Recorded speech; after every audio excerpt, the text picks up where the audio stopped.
Gentlemen, welcome back to another episode of Man to Man here on the 360 Man. I'm Jesse Behringer, and today we're talking the economic do's and don'ts of dating and marriage as we continue our conversation of finances. Here to join me for the conversation today is Chris Pollard. He's a certified financial planner with a master's in business administration, received his bachelor's from the United States Military Academy at West Point, and has more than 14 years experience working in the world of finance. He's been a soldier, professor, advisor, and now entrepreneur and principal owner of a personal finance firm specializing in wealth management and retirement planning. Chris, thanks for being here. Let's get into it.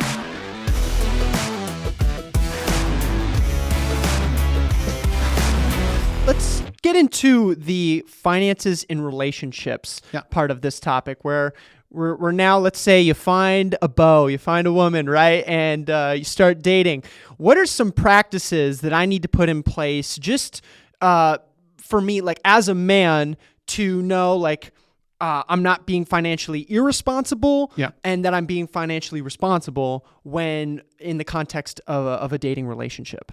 Okay, so dating, I'd say dating is very different than what'll happen in marriage and what happens when you're engaged. I say you have to treat things differently then. So I'd say when you have your own individual finances in order, right? So like things we talked about earlier, we didn't go we went a little bit in depth on, emergency funds, making sure you have checking accounts set up, those kinds of things, manage your credit correctly, manage a career, right? Those kinds of things. When that's in order and you start dating, then you think about how does money impact dating? So there can be like, well, I really like this person. I want to show them that I love them by giving them gifts, right?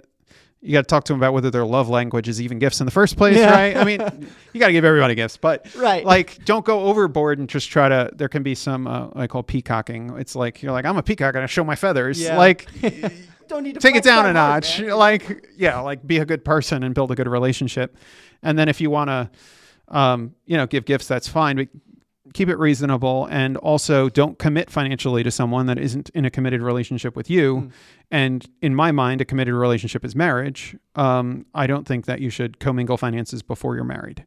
There are legal protections provided by marriage. That's one of the reasons why they exist. And if you're commingling your finances, you do not have the same protections that you have when you're married. Yeah. So it's important just from a legal or practical perspective, don't commingle money with someone with whom you do not have a committed relationship.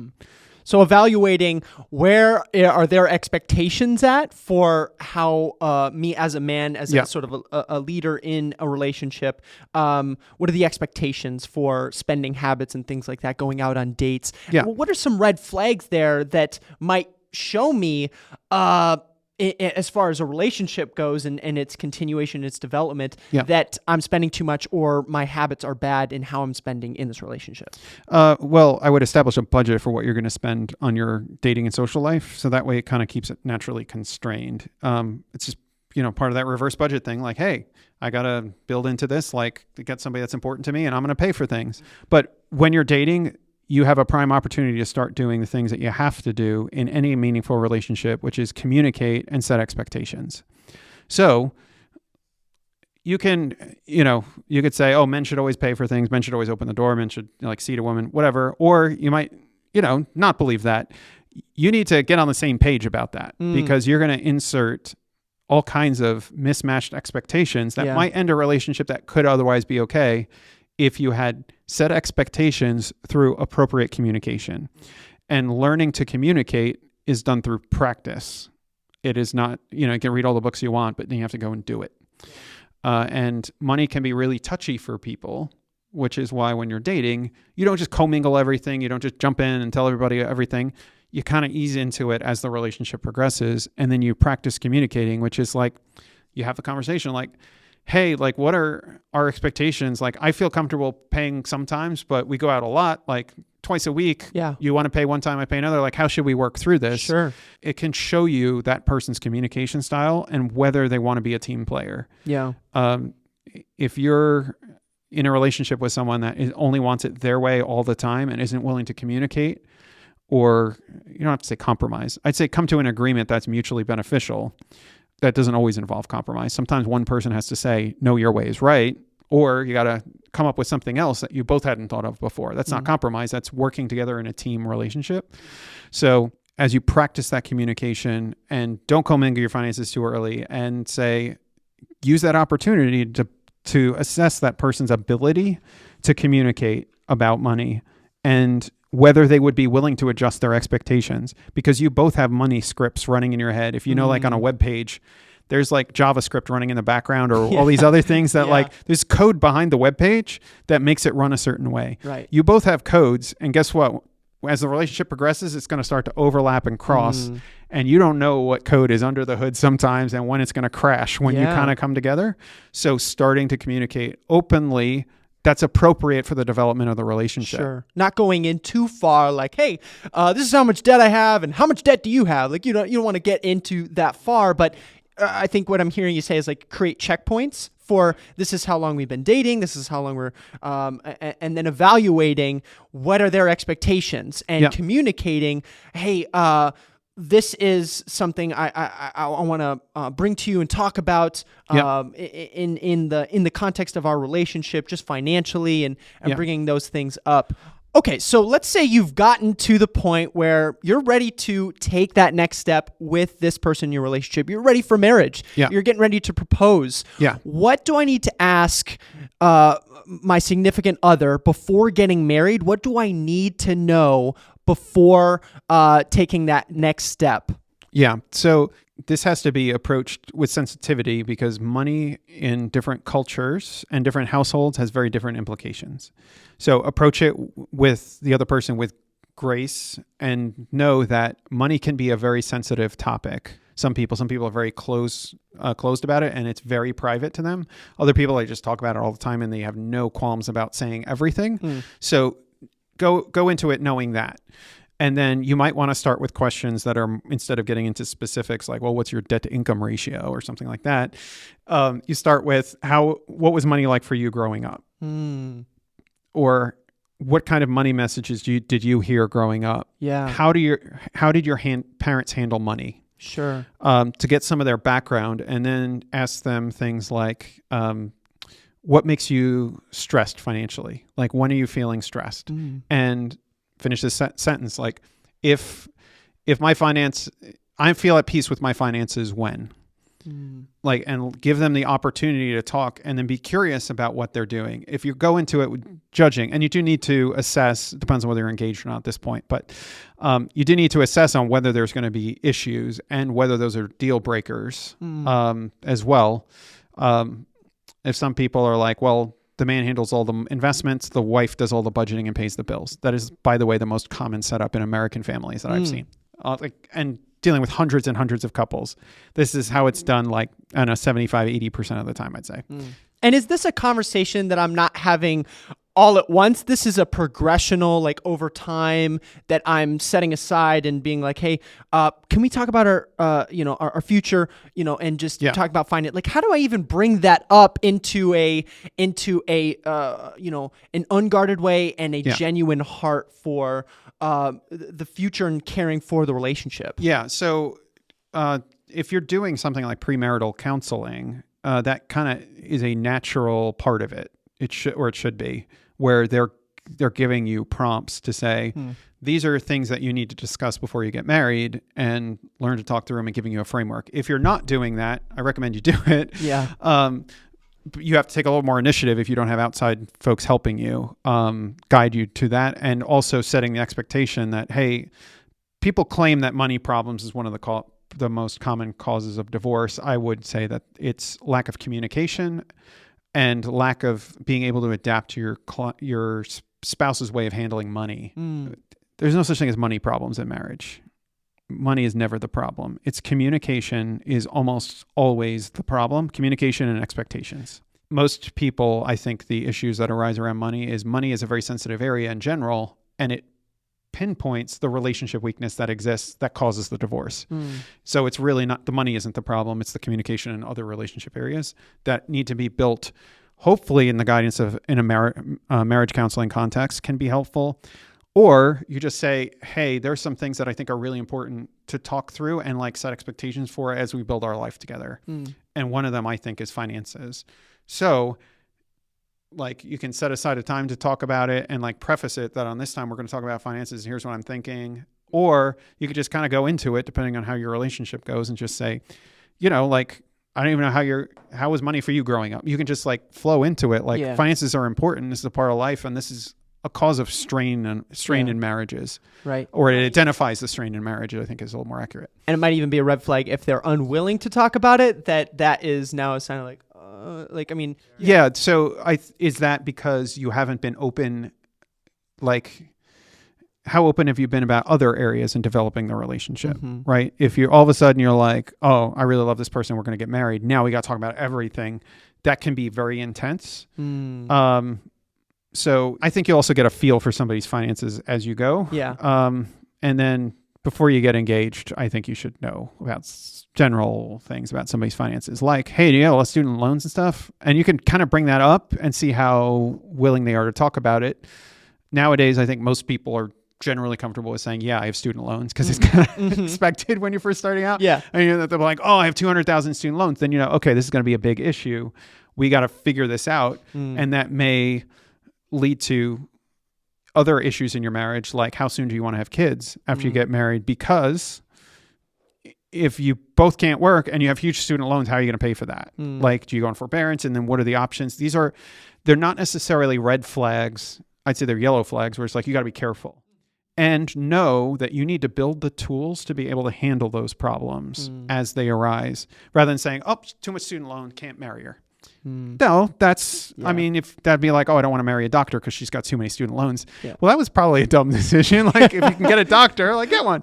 You missed out there, buddy. Yeah. You're punching above your weight already. Like, take the opportunity. Yeah.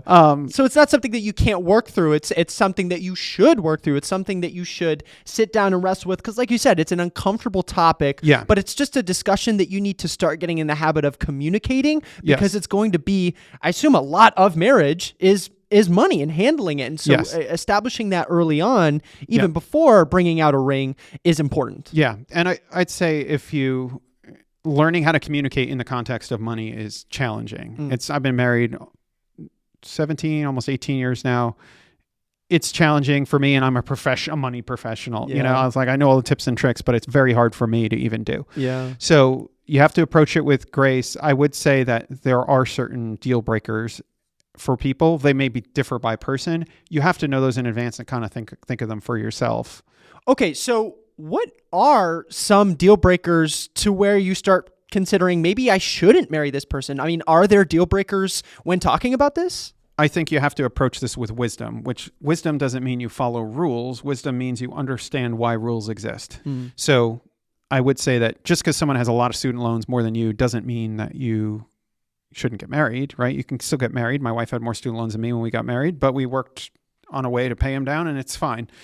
What we'd rather do is identify, when is it pathological to the point where it's showing probably other personality and character traits that would be very difficult to overcome, like pathological spending as a emotional coping mechanism. That can be very difficult to break. And the person may not be in a place, and doesn't mean you'll get married ever. They might not be in a place to get married now because they have some work they need to do emotionally, like they shop whenever they're stressed. That is a pretty big flag, because if you're a frugal person and the other person is a spendy person, which is often how marriages go, if that person uses it as an emotional coping mechanism, that can get taken to an extreme when the pressures of life increase, which they will after you get married. Yeah. Getting married is the easiest part, right? It's living through it and thriving in a marriage that's challenging.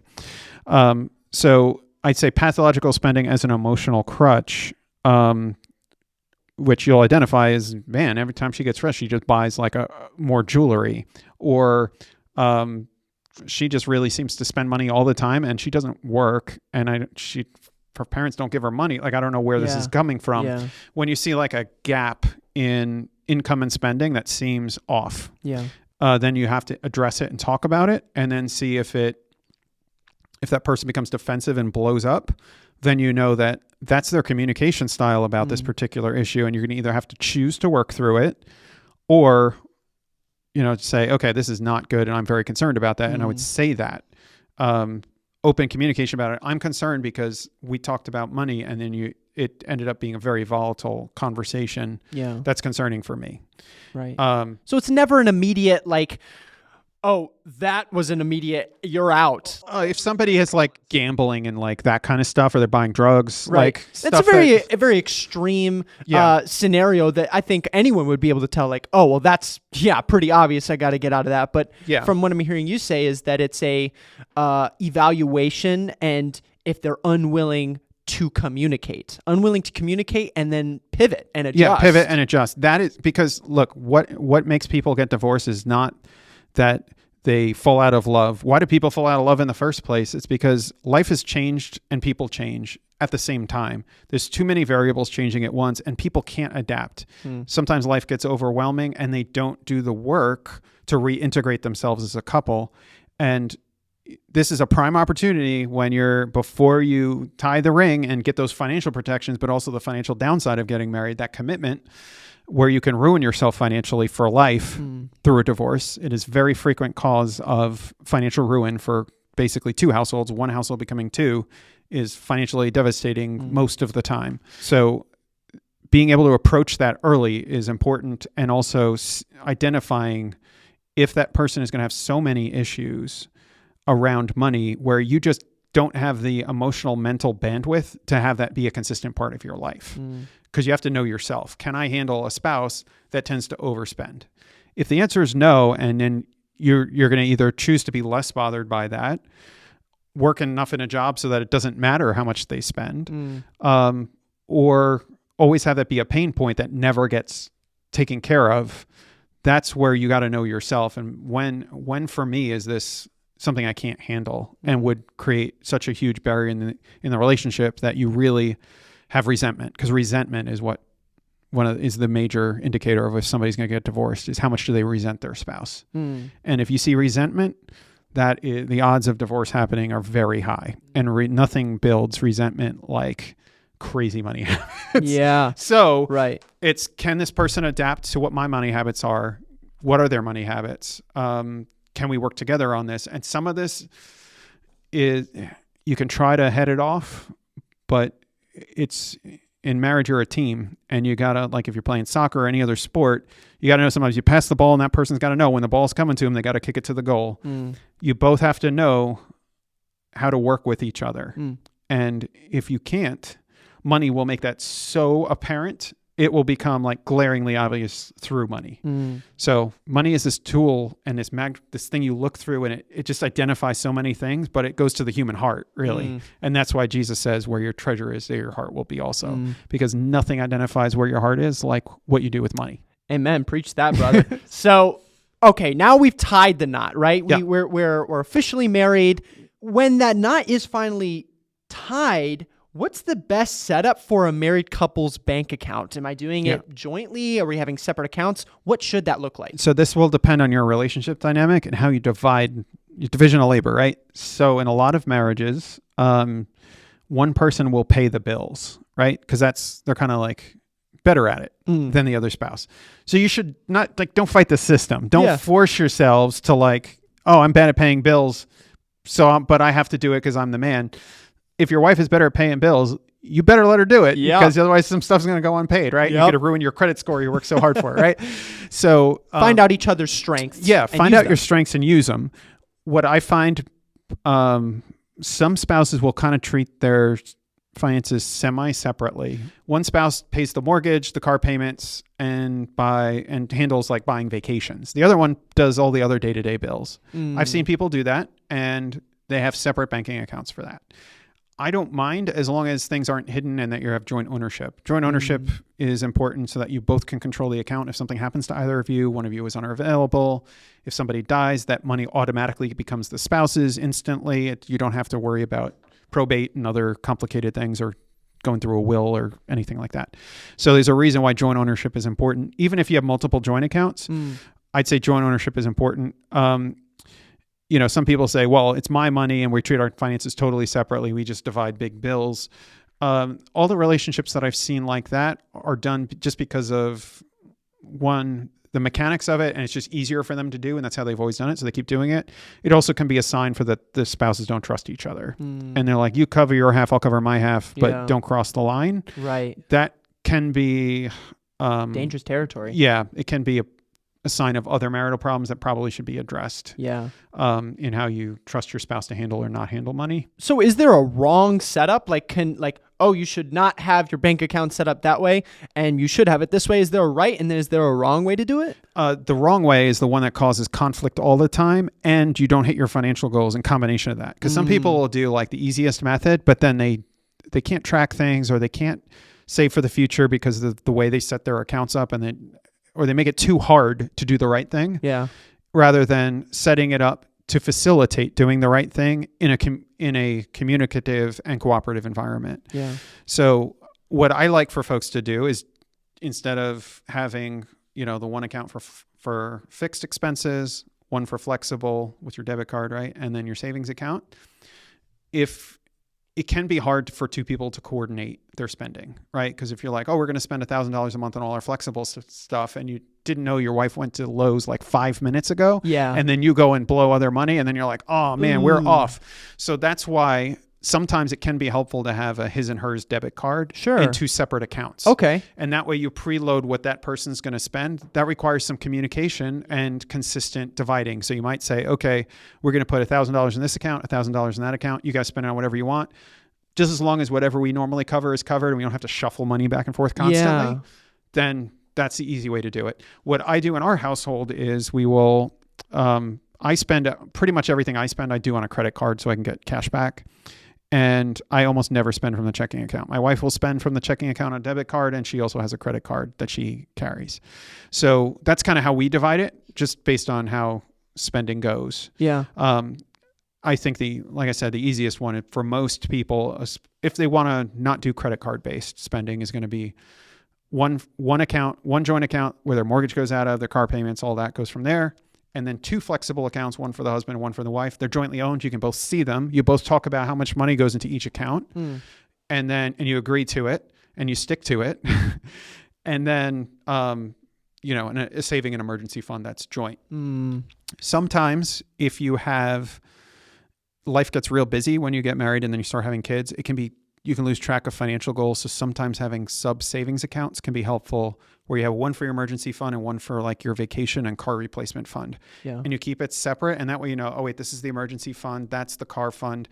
Some people like to do that because it's just too hard for them to be like, how much was our emergency fund level? Yeah. What was for the car? And then you start like losing track. So it sounds like you just want to make it as least confusing as possible. Yes. And then communicate that we're on the same page. Yeah. So when that's happening, how often am I communicating? Is that every single day, or is that like once a month we sit down and we just know budgeting for the month? Like what is the best way to go about doing that? Depends. A lot of this depends on your life stage and how much income you have. So if you have low income and you're getting married, you're going to have to budget together and talk about money more frequently because things are tight. And if you make a mistake, you run out of money because it's tight. Yeah. And then when you get more advanced in your career and you have more discretionary money, then you can probably back up a little bit once you've established consistent savings habits. So that's where things can kind of go off the rails, where you're both good about handling your spending and not overspending, but you're also not saving. That is extremely common. Yeah. So, what I would do is have auto transfers happening at the beginning of the month, or you can also have direct transfers from your paycheck into different bank accounts or into investment accounts. So you say, okay, if we bring in $4,000 this month, we're going to load $2,000 into the fixed account, $500 into each account, and we're putting $1,000 into our emergency fund each month. And then you're building it up. And then when you say, okay, our target for emergency fund is $12,000. Once we hit 12, we're going to take that $1,000 a month and put it into a car fund because we need a new car coming up.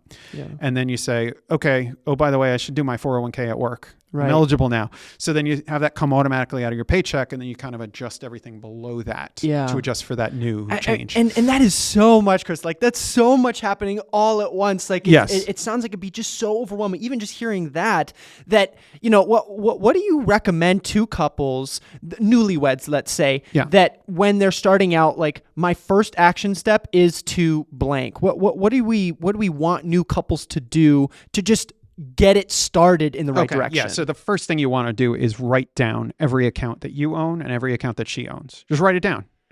And then what you're going to do is merge it, right? So you're going to say, it's called a net worth statement, which is what you own and what you owe. And then you do what she owes and what she owns. Yeah. And then you're going to merge those. Okay. Okay. So if you have two separate checking accounts, you're going to open a joint account, right? And then you're going to load your money, change your direct deposit, change your bills, do it early because it's a pain in the neck to change your direct deposits. And if you have like your Netflix coming out of your bank account, you're like, oh man, I got to change it to you just do it once and then you're good, right? And then you'll be good for years. So just get it done. So write down where everything is, what she owns and owes, what you own and owe, and then you'll be able to start to combine. And it'll take a couple of months to get done. But then you open joint accounts and you start funding to my fixed spending account, our flex spending accounts, our emergency fund, right? Do we have joint investment accounts? And you start combining the finances together. But if you don't know what it is, you have to write it down and have one consolidated list. Yeah. So that's one of the first things that we'll do with clients is we'll have them write out a net worth statement and then say, well, where is everything? Sometimes the spouse will be like, I don't even know where everything is. So write down your net worths, start to combine them and see how you can integrate it into one cohesive system.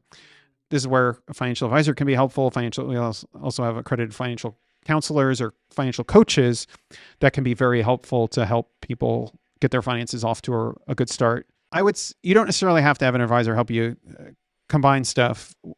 What I think you do need is to set aside the time to consistently get towards a combined financial situation.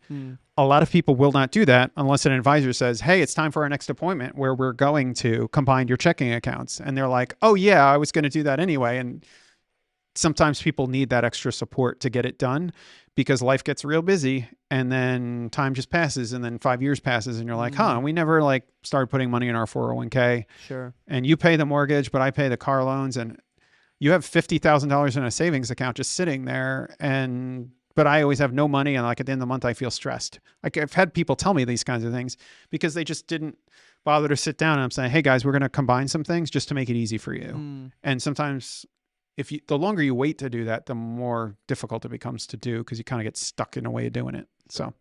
Wow. Okay. That was a lot for us to unpack there and extremely thorough. But to be honest, there's still so much more to discuss regarding finances, which is why we'll be continuing the conversation into the next episode. So, gentlemen, if you haven't already, make sure you're subscribed and notified for next week's discussion as we prepare to unpack the specifics of saving for retirement here on the 360 Man.